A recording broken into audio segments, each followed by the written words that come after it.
Vladimir Putin warning today's missile blitz that he launched on Ukraine is, quote, not all we could do. This is 55 Russian missiles rained down on Kyiv and other cities across the country, with at least 10 striking more civilian infrastructure. Nick Robertson is out front tonight from Kyiv. Life just got harder in Kyiv. Monday morning, 80% of the capital's water off, following a new barrage of Russian airstrikes.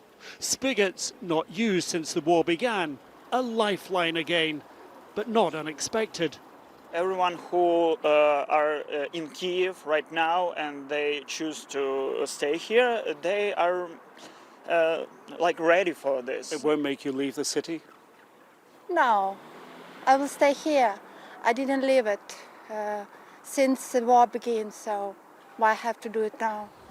Despite the long lines in some parts of the city, patients aplenty. I think 30 minutes, my friends think 1 hour, maybe 2 hours, maybe 3. Maybe no water after 20 minutes, but all will be okay. Scenes like this are becoming increasingly normal across Ukraine. Government officials say that there were 10 different regions targeted Monday, 18 different sites. Among them, a hydroelectric power plant, Ukraine's biggest, in Zaporizhzhia. Another power gen site in Cherkasy, central Ukraine. Kharkiv's subway in the east, stilled by strikes on vital infrastructure there. And despite intercepts, 44 across the country, according to the government, groups of missiles getting through. At least 3, according to this witness, near Kyiv's hydroelectric power plant. A missile flew over our house. I went to the balcony and saw the second missile and a drone, she says. Both were flying in the direction of the power plant. It's so scary when you see it.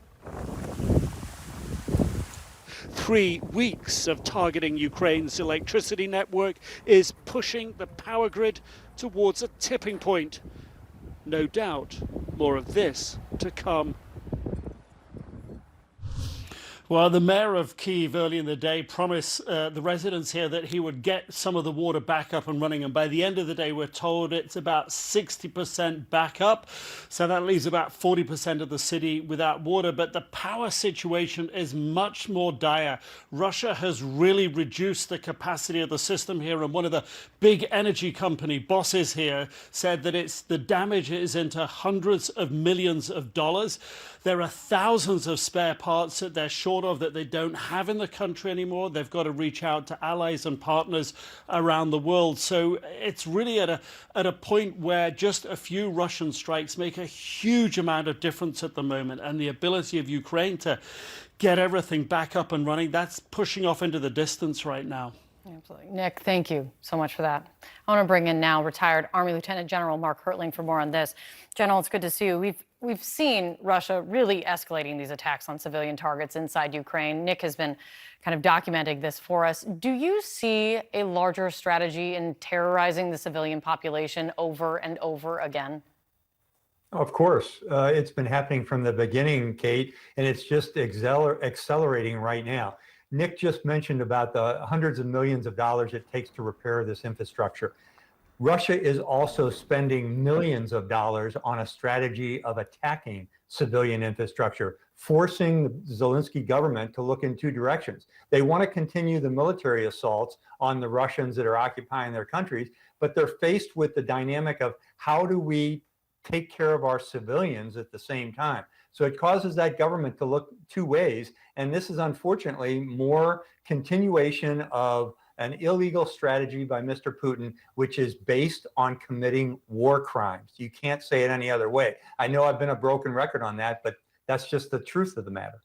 When it is the reality, it's not being a broken record, General. I mean, it's stating what the reality is on the ground. I want to play for you some new video that came into Outfront that I know also grabbed your attention as well. You can see it here on your screen for everyone at home. It appears to show Russian forces coming under attack, and in their frantic attempt to flee the line of fire, you can see multiple soldiers piling onto the outside of a military vehicle, the tank speeding away, and what you see right there is then crashing off the side of a road. I mean, CNN can't independently verify the video, but in seeing this, General, what do you see here? Well, you're showing the whole clip now, and you're seeing undisciplined soldiers across the board. Soldiers from the very beginning that have jumped onto this BTR without uniforms. They've had their helmets askew. Some of them have baseball caps on backwards. They're handing mortar rounds into the turret of this vehicle. You're hearing the track commander say, "Hang on, find a place to hang on." Soldiers saying, "I don't know where to hang on." The vehicle takes off. You're seeing soldiers losing their helmet as it flies down the road. There's no wingman there's the helmet that just went off. There's no wingman for this vehicle. They suddenly go off in a ditch, probably because some of those soldiers that are on top of the vehicles are blocking the driver's view. It is just a comedy of error, Kate. I mean, these are the kind of things that soldiers look for in an undisciplined, chaotic mob, not a group of soldiers. And this is just representative of what we've seen in an untrained force from the very beginning, where in this case, I'm sure there were some soldiers either badly injured or perhaps even killed when that vehicle rolled over. And it was just because they don't know how to perform the kinds of skills that are expected of soldiers on the battlefield. And thankfully, the Ukrainian force is much more disciplined. They have an NCO corps that enforces standards. And the key thing is winter is coming, as we've talked about. Right now it's 38 degrees in Kyiv.